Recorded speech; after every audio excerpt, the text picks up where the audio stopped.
to do some magic. Magic? Charles, it says talent.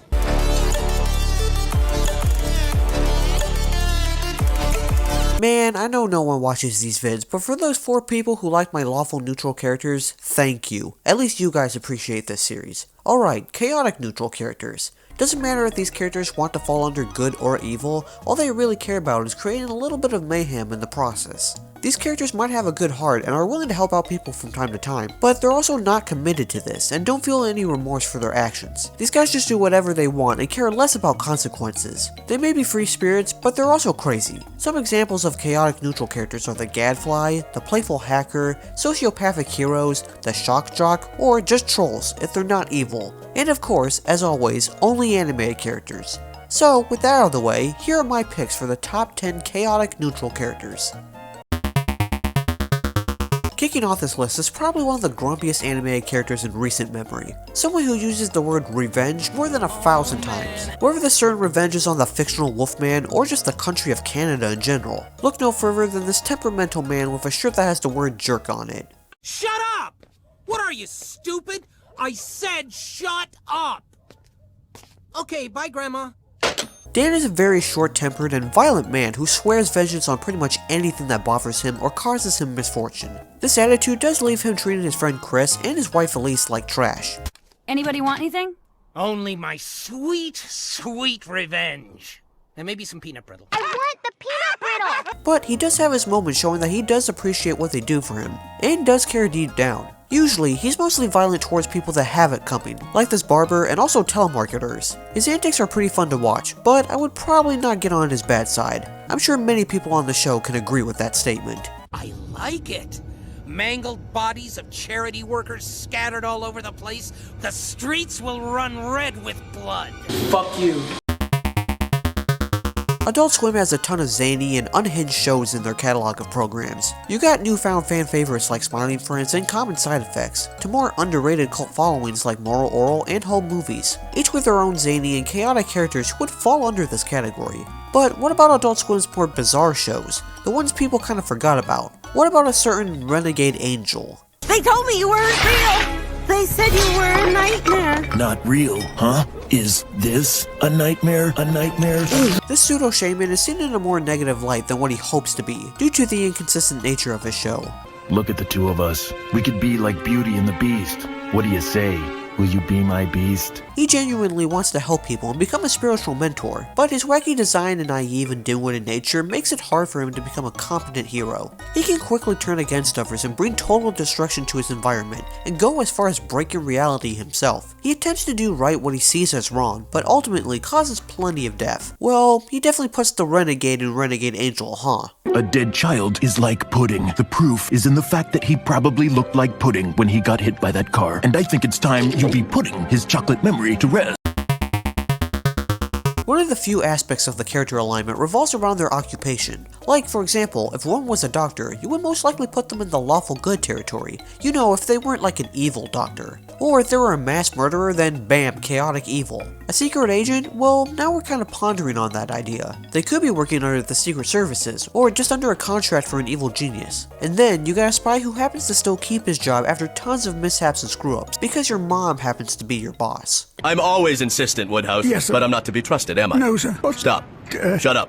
I have to go. But if I find one single dog hair when I get back, I'll rub sand in your dead little eyes. Very good, sir. Sterling Archer is definitely a dangerous spy, whether you are on his side or his next target. Archer is a special case depending on his mood for the episode, or how much alcohol he's consumed. Ooh boy. Bloody Mary, full of vodka, blessed are you among cocktails. Pray for me now, and at the hour of my death, which I hope is soon. Amen. He will definitely let innocent people die without a second thought, but that doesn't mean he doesn't have a soft spot to him. In fact, he's more sympathetic towards animals than humans in general. He accompanies this ocelot, mourns over a tiger that got shot. It's surprisingly wholesome to see someone like Sterling not have a berserk moment. He's questionably competent and has his co-workers being scorned by him, but that's just a regular Tuesday for Archer.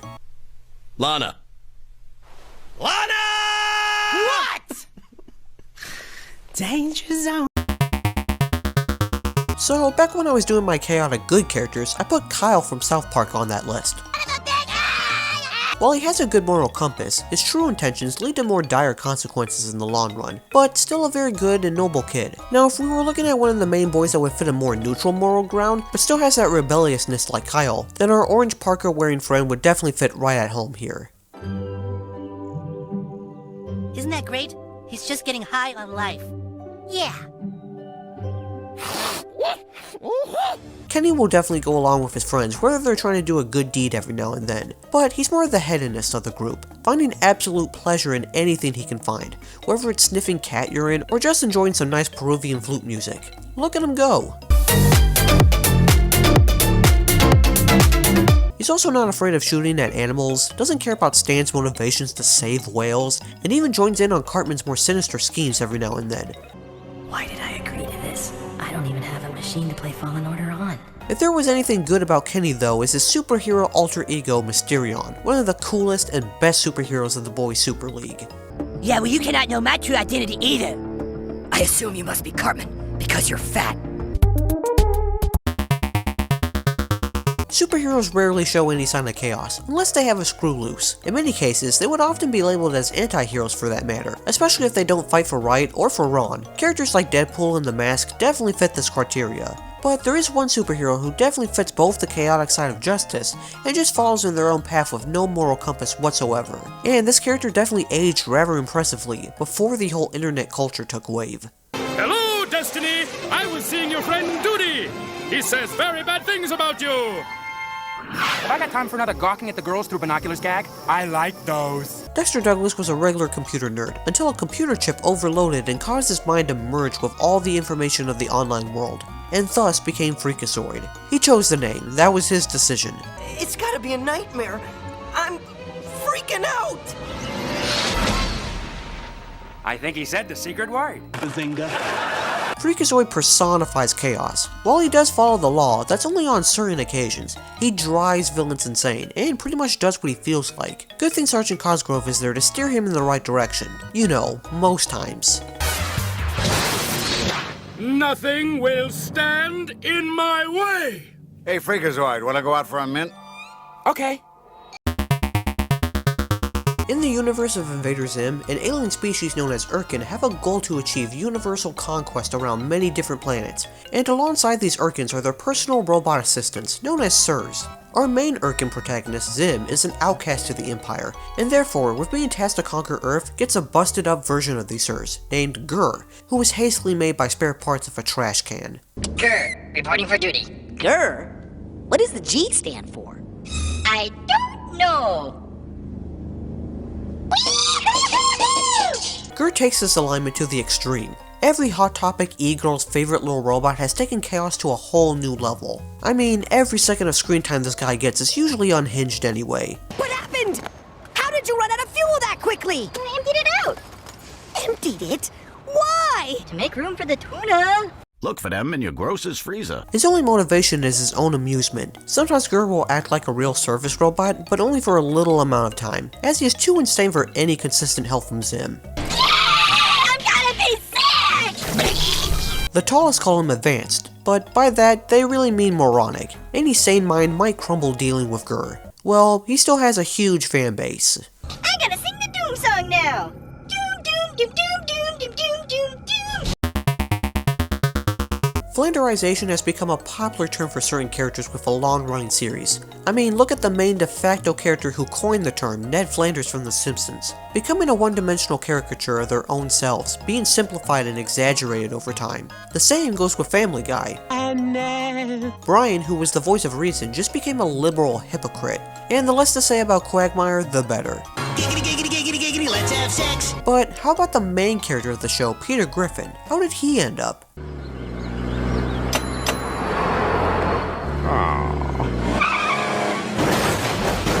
So, pre-Flanderization, Peter definitely fits this alignment perfectly. He's a lovable dumb father to many, but he has had his destructive actions. Well, maybe you should have just had an abortion, Lois. Would that make you happy if I was never born? What? I'm going to prison, aren't I? He just comes off as stupid and impulsive in most cases, and is rarely malevolent. He's got a short attention span with lunatic tendencies, and performs the most random acts out of personal amusement. Post-Flanderization is a different story, as he just becomes an unbearable sociopath. I mean, have you seen the things he's done to his family, especially Meg? Overall though, he's not inherently evil, which is why he finds a good spot here. I found a rock I like.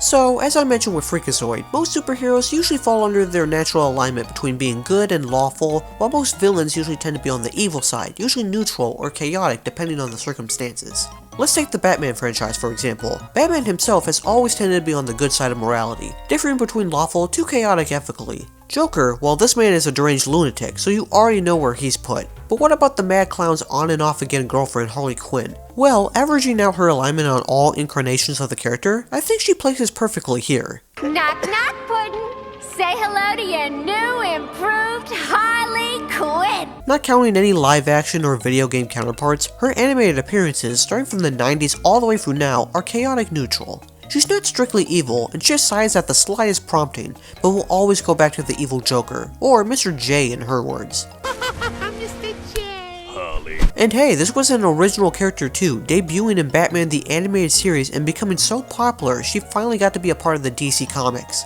and got to be in tons more media too, even landing her own show in 2019. A true anti-hero in her own right, whether fighting alongside Joker or Batman in some cases, and a part of the Suicide Squad, she was made for a list like this. You let my plaything get away, Batman! That wasn't nice!